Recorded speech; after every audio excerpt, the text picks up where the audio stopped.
សួស្តីជំរាបសួរបងប្អូនទាំងអស់គ្នាថ្ងៃនេះខ្ញុំនឹងមកបង្ហាញពីរបៀបខ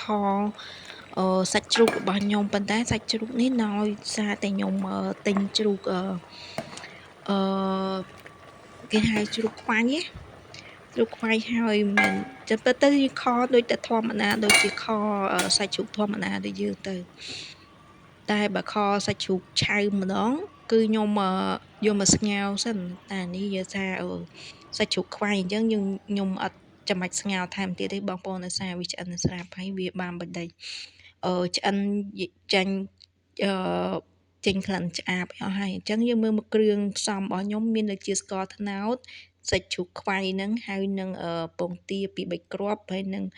អំបិលម្រេចនេះខ្ញុំលាយអាហ្នឹងអំបិលម្រេចសម្រាប់ជ្រលក់ជាមួយទាប៉ុន្តែគេលាយគ្រឿងហើយមាន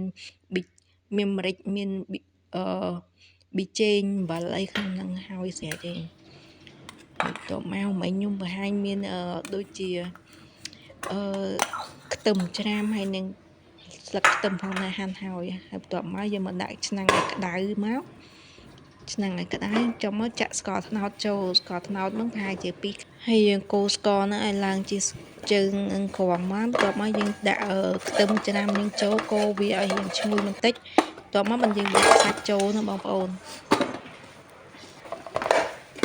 ចូលទៅដល់ពេលយើងចាក់ចូលហើយយើងចាប់ឡើង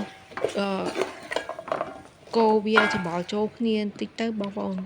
បន្ទាប់មកខ្ញុំក៏ចាក់ទឹកត្រីចូលជាខដំបូងគឺខ្ញុំចាក់សាច់ហើយគឺខ្ញុំចាក់ទឹកត្រីចូលដើម្បីឲ្យក្លិនឈ្ងុយបន្ទាប់មកយើងគ្របទុកហើយបន្ទាប់មកខ្ញុំក៏មកបកពងទារបស់យើងខ្ញុំដាក់ពងទាខ្ទង់5-6គ្រាប់បងប្អូនដោយសារឥឡូវកូនខ្ញុំគាត់អត់ចូលចិត្តខទេកម្មនៅវិទូចទាំង3នាក់គាត់ចូលចិត្តខញ៉ាំខមែនទែនហើយពងទាគឺអស់មុនគេបណ្ដោយដោយសារគាត់ញ៉ាំម្ដងអញ្ចឹងម្នាក់មួយគ្រាប់តែពេលឥឡូវទៅគាត់លេងគាត់ដូចធុញហ៎បងប្អូនប៉ុណ្ណាគាត់លេងចង់ញ៉ាំខឃើញខអញ្ចឹងគាត់លេងសប្បាយដូចមុនហើយខនេះគឺប៉ាគេអ្នកកំងអញ្ចឹងហើយបន្ទាប់ពីបកពងទាហើយអញ្ចឹងយើងក៏មកមើលខយើងម្ដងបើកមកវារីងទឹកល្មមយើងអាចចាក់ទឹកថែមបានទេបងប្អូនដោយសារវារីងទឹកហើយខ្ញុំដាក់ម្រេចដែលលាយជាមួយប៊ីចេងមួយអំបិលនឹងហើយចាក់ចូលបន្តិចទៅហើយបន្ទាប់មកចាក់ម្សៅស៊ុបចូលឲ្យមានជាតិឆ្ងាញ់បន្ទាប់មកខ្ញុំចាក់ទឹកចូលមកលិចម្ហូបយើងហ្នឹងហើយទៅគ្របទុកឲ្យវាពុះរៀងទឹកមកបន្តិចសិនបើខ្ញុំចាក់ពងចូលចាក់ពងទាចូលអញ្ចឹងឲ្យវា